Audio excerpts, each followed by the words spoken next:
उत्पत्ति का 8वां अध्याय। ये अध्याय 22 वचन से लिखल गल बाटे और ये अध्याय में नूह जहाज में रहे से लेकर अंदर में से आए के परमेश्वर के धन्यवाद देवे के परिणाम तक परमेश्वर उनके चाह के उनके वाचा बदे पृथ्वी पर फिर से कभी ये प्रकार से जल प्रलय न आवे देव। ये प्रकार से शपथ परमेश्वर खैना मनुष्य के उम्मीद मिले बदे पृथ्वी स्थिर रह के बदे विविध और अवधि हर समय तक ही इस प्रकार से रह सके।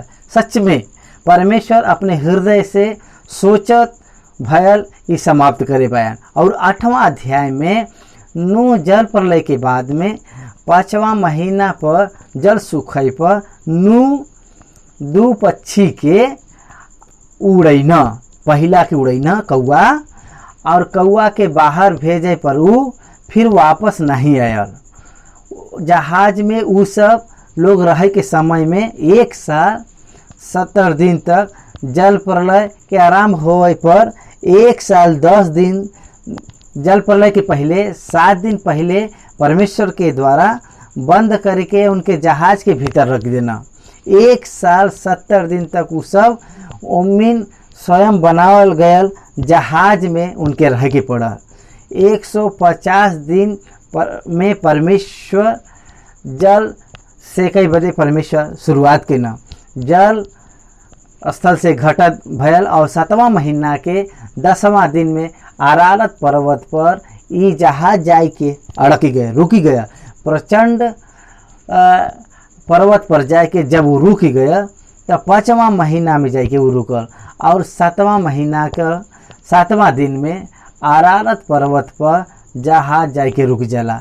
ओकरे बाद में 10वां दिन के पहला दिन में पर्वत के चोटी दिखाई देने लगल और 40 दिन होए के बाद में तब कौआ के बाहर भेजना।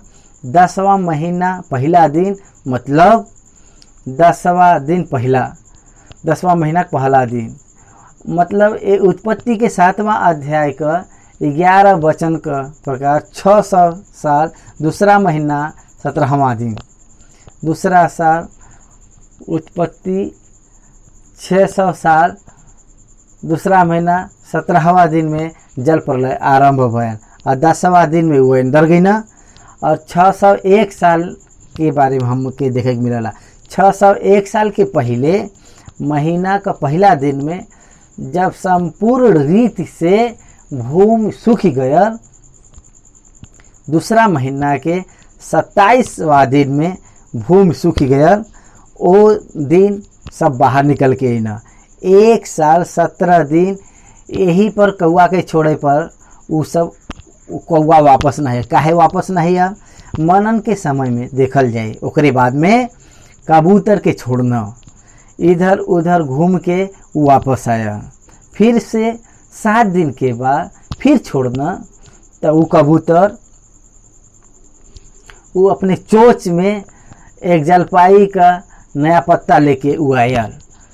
फिर 7 दिन के बाद वो भेजना, तब फिर कबूतर के फिर तीसरा कबूतर फिर वापस नहीं आल, वो चल गया। फिर वो नूह के जब पता चलल के भूमि पर जल संपूर्ण रीति से सूख गयल बाटे, ये उनके पता चलल। उनके बाद में वो ग्रहण कैना, परमेश्वर उनके बाहर आवे बदे कहना। नूह एक वेदी के बनाई के पवित्र पक्षी में से पवित्र पशु में से कुछ के लेके वेदी पर बलि चढ़ैना। यहोवा उनके ग्रहण कैना, वो उनसे एक वाचा बंधना। वो वाचा एक उम्मीद और मनुष्य जाति के एक उम्मीद दिलावत बाटे। ये रीति से 8वां अध्याय में विवरण हमके देखे के मिलला। पहला वचन से पढ़ के हम वचन के हम मनन करब। परमेश्वर नूह के ओर में जितना बनैले पशु और घरेले पशु और उनके संग जहाज में रहना, उस सब कर सुधी लेना। जल प्रचंड रीत से प्रबल भया। 40 दिन आकाश के झरोखा खुल गया आकाश का झरोखा खुल गया, सब भूमि डूब गया, सभी पर्वत डूब गया। अति ऊंचा पर्वत पर जल 15 हाथ ऊपर रुक गया। तब उ सूखे बदे जौन समय लगल बा उ बहुत रहा। ये प्रकार से दिखाई देला। यही बदे परमेश्वर स्मरण कईना के काहे बदे के अंदर फूड मटेरियल ज़्यादा समय तक नहीं रह सकला। नूह और उनके बदे और उनके परिवार बदे लावल गल आहार का गोदाम, दूसरे जंतु के आहार का जौन गोदाम जौन रहल खत्म होत रहल। यही बदे परमेश्वर याद कईना के उनका ओकर रिजल्ट का होई। परमेश्वर स्मरण करे का रिजल्ट ही हवे के भूमि पर वायु आवे ऐसन कईना। जल कम भयल, हमके ध्यान ही देवे के बा मनुष्य अल्प हव। ई कही के परमेश्वर हमेशा स्मरण करना। मनुष्य परिपूर्ण नहीं भल बाटे, मनुष्य के आवश्यकता बाटे, होत रहला ई चीज। यही बदे मनुष्य के जवन आहार चाहिए कब तक आई, ये प्रकार से वो अपने आप सुख गई न। तो यही बदे परमेश्वर का कहना उनके स्मरण करके वायु के भेजना के जल सूख जाए, ऐसा करत बानी यहाँ परमेश्वर। ये परमेश्वर का एक अनुग्रह बाटे। यहाँ पर हमके एक बात सीखे के बाटे के नूह का प्रार्थना के द्वारा परमेश्वर स्मरण नहीं कईना, नूह का परिस्थिति के देख के स्मरण कईना। वो हवे अनुग्रह। मतलब नूह मांगे से पहले परमेश्वर स्मरण करे बया। वो यही हवे के परमेश्वर का प्रेम। मतलब नूह परमेश्वर के उपस्थिति में आई के परमेश्वर हमके कब बाहर लेके आईबा, ए प्रकार से प्रश्न 1 साल 70 दिन में कभी नहीं पूछना। मतलब आत्मिक सर्वभौतिक अधिकार के सम्मुख में अधीन भइना। परमेश्वर के जाने वाला है नूह। नूह परमेश्वर के जाने वाला है। परमेश्वर नूह के जाने वाला है। नूह परमेश्वर के जानत रहन। नूह और उनका परिवार सब प्राणी के उनके अनुग्रह से परमेश्वर स्मरण कईना। परमेश्वर का मन मनुष्यों पर रहला। मनुष्य का आवश्यकता पर लेके परमेश्वर का मन सोचत बाटे। ये भावना कितना मीठा बाटे। हमके लेके, हमरे आवश्यकता के लेके परमेश्वर पहले जानता। परमेश्वर ही पहले सोच के परमेश्वर उनके बड़ी योजना के बनाए के काम करत बया। एकर मतलब बाटे कि हम कितना धन्य बाई। एकर मतलब कि हम कितना धन्य बाई विश्वास के प्रति परमेश्वर पिता के स्वभाव का रखत बया। विश्वासी के प्रति परमेश्वर पिता का स्वभाव के रखत बया।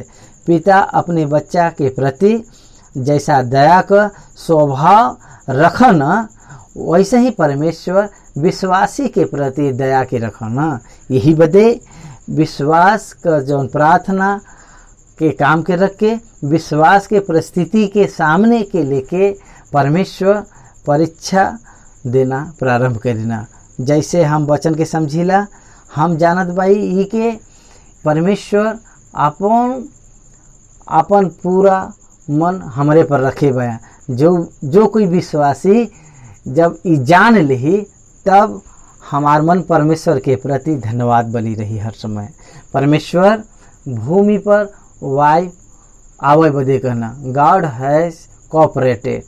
परमेश्वर काम करब शुरू कईना, प्रतिफल देवे वाला परमेश्वर करना। परमेश्वर मनुष्य के प्रतिफल देवे वाला काम करना। मनुष्य जिए बदे परमेश्वर काम करता। परमेश्वर मनुष्य के जिए बदे काम करत बा। परमेश्वर यहाँ पे काम करत बा। God is working for us. God is working for us. How beautiful it is. परमेश्वर तहरे बदे और हमरे बदे काम करत बा, कितना महान बाटे। यही बदे जल भूमि पर घटब शुरू भयल और दूसरा वचन गहरा समुद्र का सोता और आकाश का झरोखा बंद भइल। ये सब बंद भइल और आकाश से जौन वर्षा होत रहल वो रुक गई। यहाँ परमेश्वर स्मरण करे के कारण यहाँ प्रतिफल बाटे। आकाश से भूमि पर गिरे वाला जल एक ही पल में रुक गया। मनुष्य जौन नहीं कह सकला ओके परमेश्वर मनुष्य बदे कह के दिखाई देना। ऊ है परमेश्वर का एक महान गुण हवा। प्रचंड बरसात रुक गया ऐसा कहना। परमेश्वर मनुष्य से प्रेम करत बया। मनुष्य से नाश करे बदे उनके पसंद नहीं हवा। मनुष्य के सुखी से रखाई बदे वो प्रयत्न करत बया। तब भूमि पर से जल लगातार घटे लगल और 150 दिन के बाद में पानी पूरा घट गया। भूमि पर से जल लगातार God is great order on order. परमेश्वर जब परमेश्वर काम करना जैसा हम सोचिला नहीं वैसे उन करना, जैसा ऊ सोचना वैसा ऊ करना। वह हमके अगर जल रहे तो एक ही पर में भर जाए के चाहिए, लेकिन परमेश्वर ऐसा नहीं कहना। कम से कम परमेश्वर जल के घटेना। एमिन हमके एक पाठ सीखे के बाटे। परमेश्वर को जौन योजना बा हमार जौन योजना बा अलग बाटे। हमार सोच और हमारा योजना अलग हवा। परमेश्वर का सोच और परमेश्वर का योजना अलग हवा। परमेश्वर धीरे धीरे जल के घटेना। उत्पत्ति का 26 अध्याय में इसहाक के परमेश्वर धीरे धीरे विकसित करना। Not in A night of day, एक ही रात में और एक ही दिन में ऐसा के आशीष नहीं देना। परमेश्वर एक क्रम होला। God has an order. God work according to work his mindset. परमेश्वर अपनी सोच से काम करना। यही से वचन में लिखल बाटे क्रम से जल घटत बाटे। और चौथा और 7वां महीना के 17वां दिन के जहाज अरारत नामक पहाड़ पर टिक गया। ये प्रकार के भावना से जब हम देखल जाई तो अरारत पहाड़ के ऊपर जाके टिक जाला। नूह अपन जर्नी कहाँ से प्रारंभ कईना बतावल नहीं गल बाटे, लेकिन पहाड़ पर टिके वाला का नाम लिखल बा। ये काहे बदे ये स्थान का नाम परमेश्वर लिखे बा। परमेश्वर पवित्र आत्मा काहे बदे मेंशन करे बा। काहे बदे कि it is the for the sake of the record for human being for his fitness fixedness for human being. मनुष्य के गवाही बदे पता चले बदे ऐसा करे बा। भविष्य में ये बात के एक गवाही के रूप में पता चले करे बदे ये फिक्स करे बा। शास्त्री लोग भविष्य में देखें तो इतिहास में जल प्रलय आवा रहल ये पता रहे बदे ये अरारत पहाड़ पर ये शब्द लिखल गल बा। अरारत तुर्की प्रांत बाटे। नूह का जहाज का बनावट के आर्कोलॉजिस्ट स्वीकार करना। बाइबिल स्टोरी जौन है इज ट्रू। बाइबिल का इतिहास सत्य हवा ये पता चलल बा। भारत देश का शास्त्री लोग हिमालय पर रहे वाला कुछ स्टोन्स जौन बा ओकर जांच करे पर लाइब्रेरी में वो पत्थर का जांच करे पर ओके अच्छा जल का हिमालय पर रहे वाला पत्थर पर नमक हवा। उनके समझ नहीं आया ये पत्थर काहे बदे नमक से भरल बाटे। उस शास्त्री में एक शास्त्री बाइबिल के जाने वाला बा। वो उनके बतैना के बाइबिल में यूनिवर्सल फ्लड उतना ऊंचा पर ओस गिरे वाला पहाड़ पर भी जल प्रलय आयल तो वो डूब गया और ओकरे ऊपर 15 हाथ जल ऊपर बढ़ गया और 5 महीना 7 महीना ऐसा रहे पर उ पत्थर नमक का पत्थर साल्ट रहल हुई।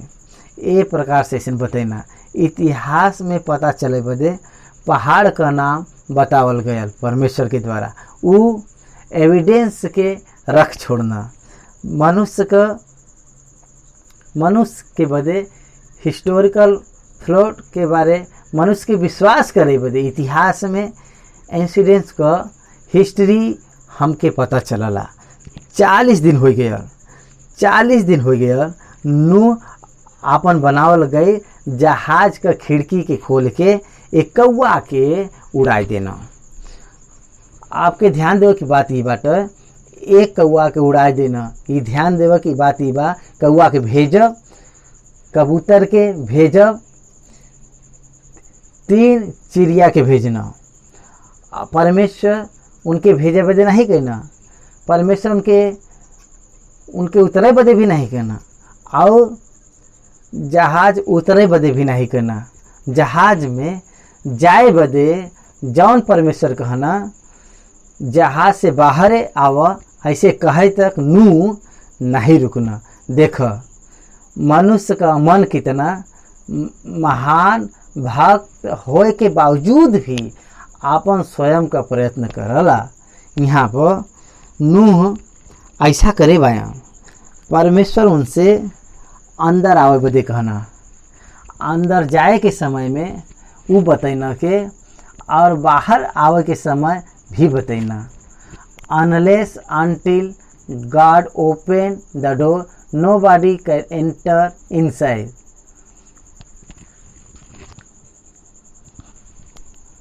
परमेश्वर अगर द्वार न खोलें तो कोई अंदर नहीं जा सकला, अगर फिर से द्वार के न खोलें तो बाहर नहीं आ सकला। परमेश्वर द्वार के बंद कर देना तो नहीं खोल सकला। ई जाने वाला नूह अंदर भेजल गए, परमेश्वर बाहर भी भेज सकना। ई जाने वाला नूह खिड़की खोल देना। यहाँ पर काउन बात बाटे, यहाँ पर का होत बाटे, पृथ्वी पर उनसे भेंट कर ही के बा परमेश्वर अनुमति देवे तक ई जान के भी के फुट टाइम वो खिड़की के खोल के जब कौआ के भेजना तो कौआ चल गया। जब हम यहाँ देखिला कि ये कौआ के छोड़े पर 7वां महीना के 17वां दिन के अरारत पहाड़ पर टिक गया एक इंसिडेंट। 10वां महीना तक जल घट गया। 10वां महीना के बाद 40 दिन मतलब 12वां महीना 10वां दिन आवत बाटे। यही बदे नूह कौआ के भेजे पर भूमि पर सड़ल जंतु का मांस सड़ल मिलक चाहत रहल और ओकरे बाद सड़ा मिलक चाहत रहल मांस। उ कौआ अपने सहज स्वभाव से आशा से सड़े मांस बदे गयल। ई शारीरिक संबंधी मन के दर्शावला। उ जहाज में परमेश्वर पवित्र अपवित्र पशु और पंछी के ले जाए के कहना।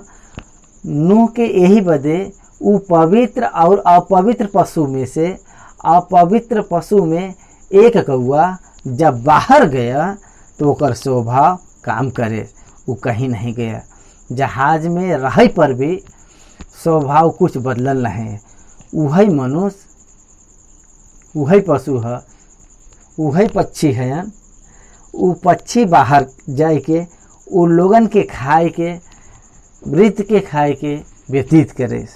यही संसार में अविश्वासी ये संसार में खा जाए बदे सोच रहा, लेकिन स्वर्ग से संबंधित विषय पर आत्मिकता की बातें के समझ पे सोचे बदे ओके कोई पॉजिटिव सेंस नहीं होला। वो संसार में मिल जाला।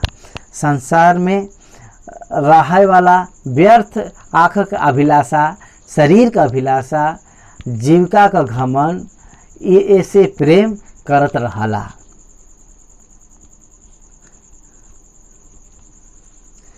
जेकर नहीं भय इस संसार में नाश की ओर चल जाला। आत्मा में फिर जन्म का अनुभव न रखे वाला संसार में नाश का जीवन जियला। ए प्रकार से हमके समझे के बाटे। उ कौआ जन बाटे संसारिक संबंधित मन के दर्शावला, संसार के प्रेम करे वाला मन के दर्शावला, शारीरिक आशा के दर्शावला, आहार के अधीन न होए वाला जीवन के दृष्टि हवा। उ कौआ उ वापस कौआ नहीं आया। ओके वापस आवे बदे विचार नहीं बा।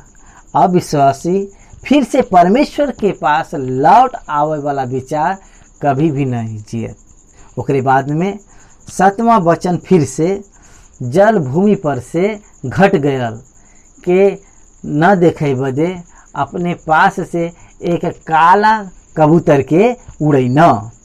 उ काला कबूतर भूमि पर घूम के अपने पैर के नीचे टिके बदे कोई आधार नहीं मिला।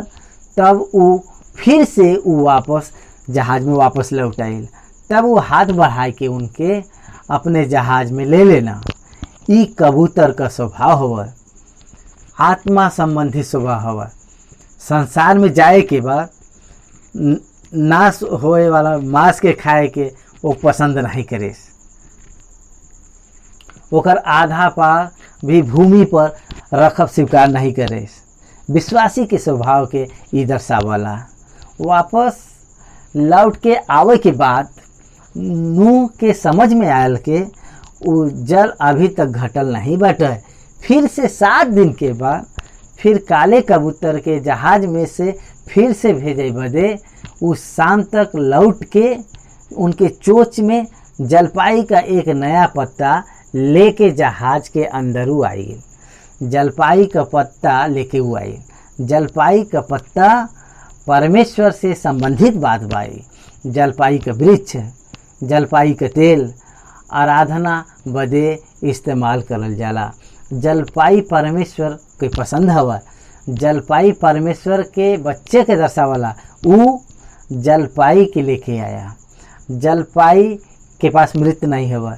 जलपाई के पास मृत नहीं, यही बदे जलपाई का पत्ता लेके वापस आए। एक बाद 7 दिन के बाद में एक और चिड़ई एक कबूतर के भेजल 13वां वचन में।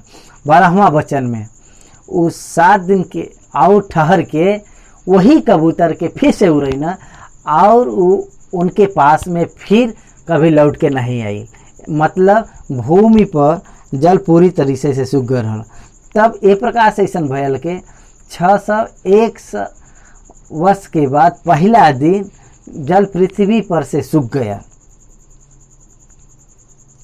तब नूह जहाज के छत के ऊपर चढ़ के का देखना के धरती सूख गल बाटे। और दूसरा महीना के 27वां दिन पृथ्वी पूरी रीत से सूख गया। पृथ्वी 1 साल 17 दिन जहाज में रहना। जल प्रलय आवे के बाद में 1 साल 10 दिन तक रहना। 150 दिन 7वां महीना के 10वां दिन, 10वां महीना के 1 दिन, ओकरे बाद 7 दिन, 7 दिन 7 दिन 7 दिन और 40 दिन गिने पर 1 साल 10 दिन वो सब जहाज में रहना। ऐसा भइल। पृथ्वी सूखे के बाद में परमेश्वर उनके बाहर आवे बदे आज्ञा देत बयान। 14वां वचन में पृथ्वी सूख गया। फिर से निवास स्थान के रूप में पृथ्वी पर उनके लावे बदे इच्छुक बा। उत्पत्ति 8वां अध्याय का 15वां वचन तुम्हारे सामने हम रख। तब परमेश्वर नूह से कहिया ना कि तू अपने पुत्र, पत्नी और बहू के समेत जहाज में से निकल आवा, जहाज में प्रवेश कर। ए प्रकार से बतावल गई है। परमेश्वर जहाज में से बाहर आवा बदे कहना। यहाँ पर कुछ विषय पवित्र आत्मा परमेश्वर देत बयान। सुना, जहाज में प्रवेश कर। मनुष्य का प्रेम यहाँ तक पूरा भइल बा। जहाज में 1 साल 70 दिन रह। परमेश्वर फिर से जहाज से बाहर आवा ऐसा कहना। 1 साल 70 दिन बीते बदे भीतरी जीवन में संबंध रखत समय नूह रहना, वो परमेश्वर के साथ बात करत गई ना, तू ऐसन कहना, तू तहार पत्नी, योर वाइफ, ओकर नाम लेके नहीं बोलैना, परमेश्वर रिलेशन बतैना, तहार पत्नी कहना, ओकरे बात कहना, उनके पुत्रों का नाम नहीं लेना, परमेश्वर के ना तेरे पुत्र कहना, ओकरे बाद पुत्र की पत्नी नहीं कहना, तेरी बहू कहना। मतलब यहाँ पर परमेश्वर के प्रधान के तरह से बात करत बा, नु तहार पत्नी, नु तहार पुत्र, नहार तहार बहू, बाहर आवई सब। परमेश्वर नु के केंद्र स्थान के दे के बात करत बा। धर्मी को परमेश्वर कितना ऊंचा करना हमके यहाँ देखे के मिलला। अंदर जा ऐसा बताई ना परमेश्वर, और बाहर आवा ऐसा कहे पर 1 साल 17 दिन वो सब जहाज रहे पर अंदर का भया, कितना प्रचंड निराकार भया, उनकर आँख न देखे जैसा परमेश्वर के ना।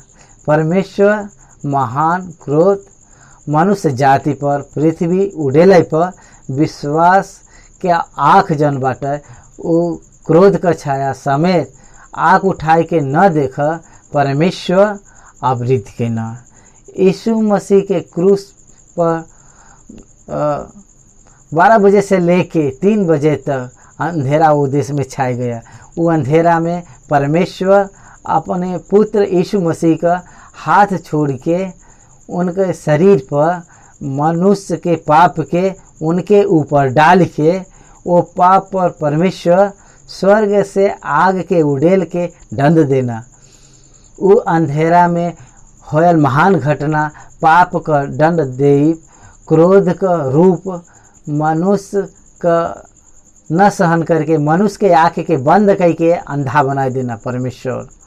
परमेश्वर कितना महान है।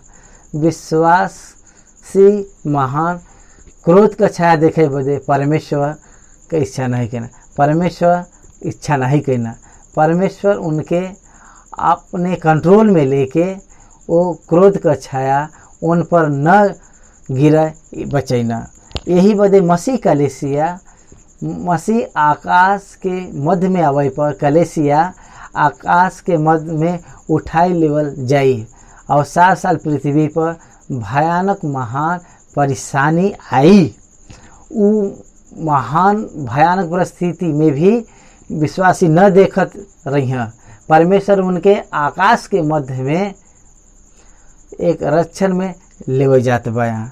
परमेश्वर रैप्चर में लेवे जात बा। सदोम और अमोरा के भस्म कर समय अपन महान क्रोध के उड़ेले पर लूत से और उनके परिवार से परमेश्वर बतैना के पीछे मुड़ के देख, आगे बढ़ के चले जा। पीछे मुड़ के मत देख, लेकिन आगे बढ़ते चल जा। Don't look bank, don't look bank, पीछे मत देख।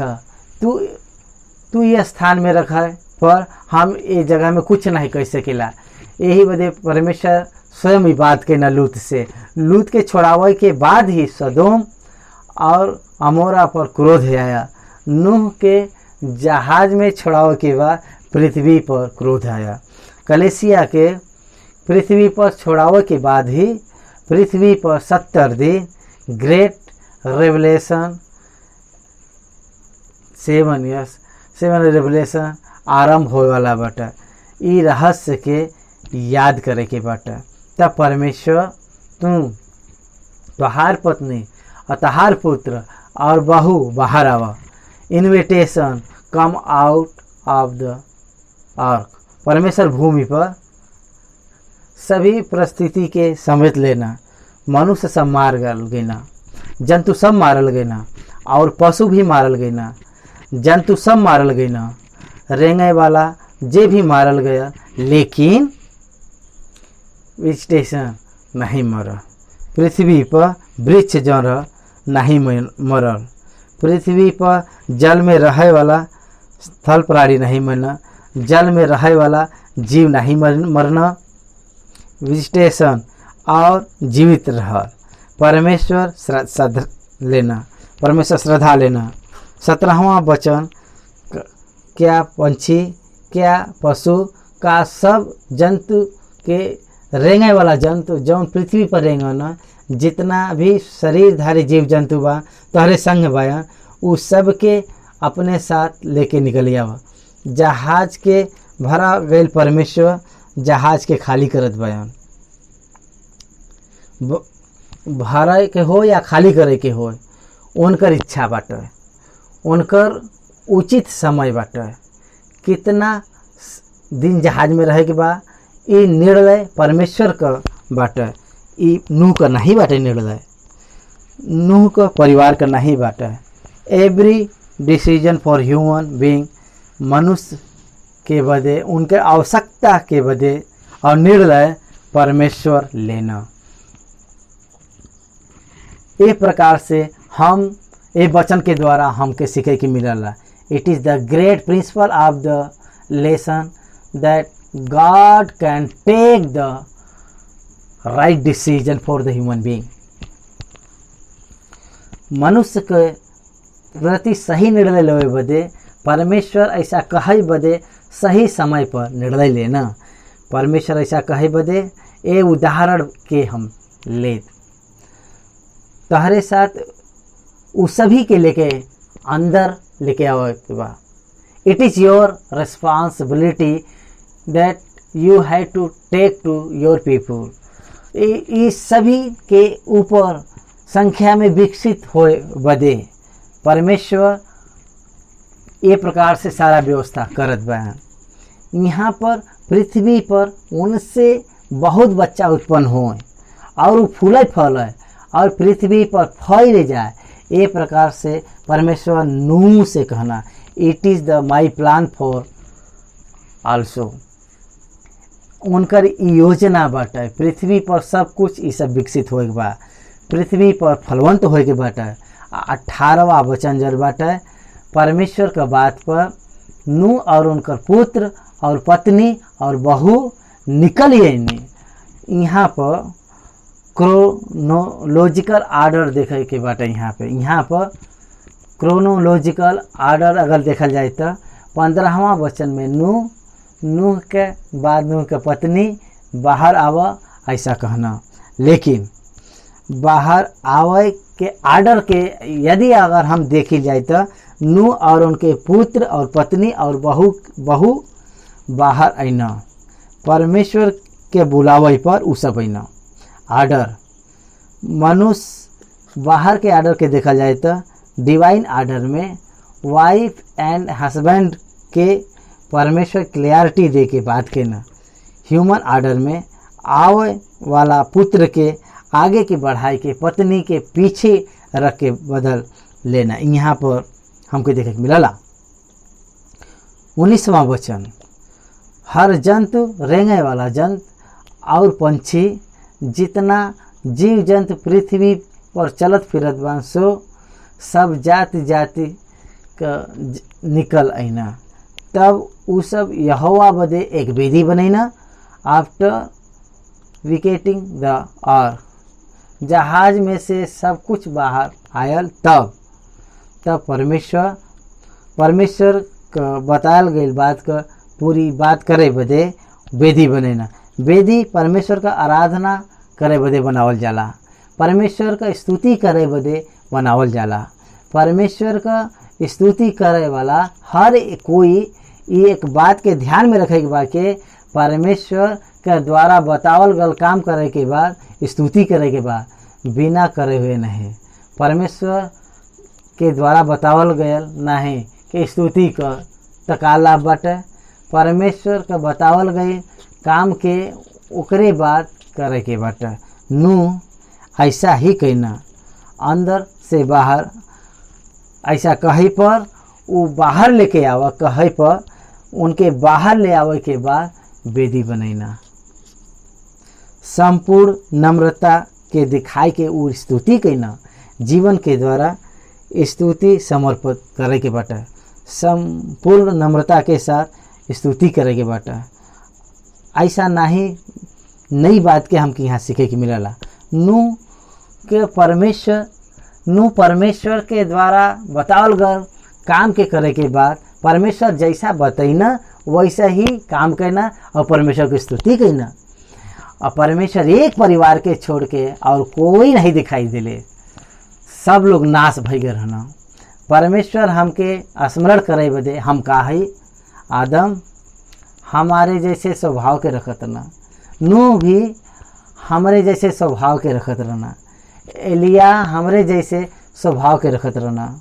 याकूब 5:17 के अनुसार जब जहाज में गई ना तो उम्मीद प्राचीन पाप का स्वभाव रहा, जहाज के बाहर आवे के बाद भी उम्मीद वो स्वभाव बा। यही बदे यहाँ पर परमेश्वर का मन पसंद, परमेश्वर के पसंद हवा, पश्चाताप करे वाला पसंद है, आराधना करे वाले पसंद है, विश्वास रखे वाला पसंद है।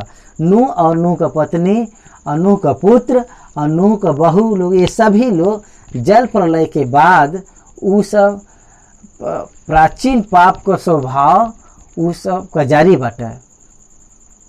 वो सब विश्वासी हो के बावजूद भी उनके पास पुराना पाप वैसे ही बाटे। यही बदे एक व्यक्ति में, एक विश्वास में नया स्वभाव के साथ शरीर प्राचीन का स्वभाव रहल है।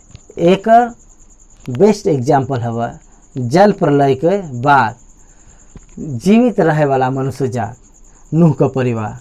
नूह का परिवार से जन्म लेवल गई पीढ़ी में से यदि अगर हम देखी तो 11 अध्याय आवे तो वो सब बाबेल शिखर के बनैना। परमेश्वर का जोड़ तोड़ करे के कारण उस शिखर का नाम बाबेल रखल गया। उनका उद्देश्य का रहल नूह से जन्म लेवल गल पुत्र, जब परमेश्वर हमके नाश करे के इच्छा रखना तब हमके नाश नहीं होए के बाटे। ई का हुआ प्रिय, ई कहाँ से आयल? ई स्वभाव परमेश्वर के विरुद्ध ई स्वभाव कहाँ से आया? नूह ए विशेष विपत्ति से बाहर आवे के बाद वो पी के दाख मधु के पी के नशा करके वो बैठना। हम वो दशा में देखना यही बदे कनान सबका का दास बन गई ना, जहाज में गई ना, जहाज से बाहर आई ना, लेकिन पाप उनके अंदर रहा। यीशु मसीह के क्रूस पर चढ़ावे तो पाप ढका रहा, लेकिन हटावल नहीं गए। नूह का संतान फिर पाप करे लगना। यही बदे परमेश्वर मनुष्य पर अनुग्रह दिखावत बया। जल प्रलय में परमेश्वर पश्चाताप कइनो काहे बदे आपके पता बटे? जब मनुष्य मारल गए ना वो घटना के देख के परमेश्वर पश्चाताप कइनो। अशुद्ध का बटे पता बा? बाइबल ग्रंथ में मनुष्य पाप करना, मनुष्य फैलल गए सब पाप करे। पृथ्वी पर मनुष्य के काहे बदे बनावल गया? ई कही के परमेश्वर पश्चाताप करे बया। वह परमेश्वर पश्चाताप कइना। जब वो सब मारल गए ना तो उनके लेके उनके बहुत दुख भयल। न्याय से प्रेम करे वाला परमेश्वर उनके दंड मिले के बावजूद भी अपने प्रेम से पश्चाताप कइना। यही बदे यीशु मसीह के क्रूस के द्वारा परमेश्वर का न्याय नीति और प्रेम का संपूर्ण रीत से पूरा करेगा। ये प्रकार से हमके दिखाई देला। नूह से बात करे वाला अगर हम उनके बातें के अगर हम देखी तो तहके फलवंत होए के बा। पशु के विषय में भी ई कहना 19वां वचन में, और सब चौपाया और रहने वाला जंतु और पंछी जितना जीव जंतु पृथ्वी पर चलत फिरत बयान वो सब जाति जाति के जहाज में से निकल आईना। तब नूह यहोवा बदे एक वेदी बनैना और सब पवित्र पशु और सब पवित्र पक्षी में से कुछ कुछ के लेके वेदी पर होम बलि चढ़ैना। पवित्र वास्तविकता में पवित्र पशु और पवित्र पंछी ये मूसा के समय में व्यवस्था के रूप में परमेश्वर मूसा के द्वारा इस्राएली बदे तैयार करे बदे उनसे विशेष करल गल बाटे। नूह के समय में भी लावल गयल सारे जंतु में पवित्र जंतु में से नूह बलि देना। ए प्रकार से यहाँ पर देखे के मिलला। कंसेशननेस टू वर्स गॉड। मूसा के समय मतलब ईसा पूर्व 1600 साल, नूह का साल में मतलब ईसा पूर्व 2400 साल मतलब बीच में हमके 800 साल हवा। जल प्रलय से इब्राहिम का उम्र 487 साल रहा। इब्राहिम से मूसा तक 400 साल। ऐसा बात 400 साल में 800 साल बाद मूसा के द्वारा पवित्र और अपवित्र जंतु बतावल गईल बा। मतलब उनके नूह भी ऑपरेट करे बा। ए प्रकार से लिखल बा। मूसा एक अर्थ का बटे the same God same teaching inside of heart of the where. नूह जौन विश्वासी हैं वो भीतरी आत्मा में परमेश्वर के द्वारा उपदेश के पाई के वो पवित्र जंतु के अंदर ले गई ना। उम्मीद से पंछी में से जंतु में से लेके परमेश्वर बदे होम बलि चढ़ाई ना।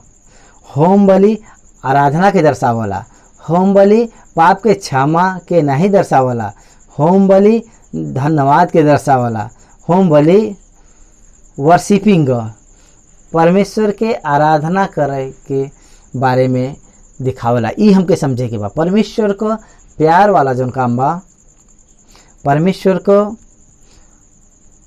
आग्रह होए वाला काम, आराधना के परमेश्वर आराधना के स्वीकार करके ओकर विराजमान होई के आराधना करे वालन के परमेश्वर आशीष देना। ये प्रकार से वचन में लिखल गल बाटे। होम बलि आराधना का बलि, पाप को क्षमा का बलि, अपराध को क्षमा का बलि, ये दोनों को परमेश्वर नहीं करना। सिन ऑफरिंग उसे परमेश्वर नहीं स्वीकार करना। होम बलि परमेश्वर का पसंदीदार हवा, परमेश्वर ओके स्वीकार करना। 21वां वचन में तब लिखल गल बाटे के जब परमेश्वर नूह के बलि के स्वीकार करना, तब का मतलब यह हुआ, तब यहोवा सुखदायी सुगंध पाए के सोचना कि पवित्रता के परमेश्वर स्वीकार करना। पवित्रता के परमेश्वर स्वीकार करना परमेश्वर का पसंदीदार सुगंधता आराधना होला। टूटा मन से करल गयल धन्यवाद, टूटे मन से करल गयल धन्यवाद का आराधना परमेश्वर के पसंद है। परमेश्वर सुगंध से चाहत होए वाला नहीं रहना। यहाँ पर ध्यान देवे बा। पवित्र ही हृदय से नूह के द्वारा करल गई आराधना परमेश्वर स्वीकार करना। टूटा हुआ मन परमेश्वर के योग्य एक बलिदान के रूप में बा। परमेश्वर हम महान नहीं भाई, हम योग्य नहीं भाई, हम पवित्र नहीं भाई, लेकिन तहरे देवल गयल उद्धार बदे हम का दे सकीला। हमरे पूरे मन से तहके धन्यवाद और स्तुति तहरे नाम से हम समर्पित करत भाई प्रभु। ए प्रकार से करे वाला आराधना परमेश्वर के पसंद आवाला। यही बदे स्वीकार करे के बाद एक निर्णय लेना के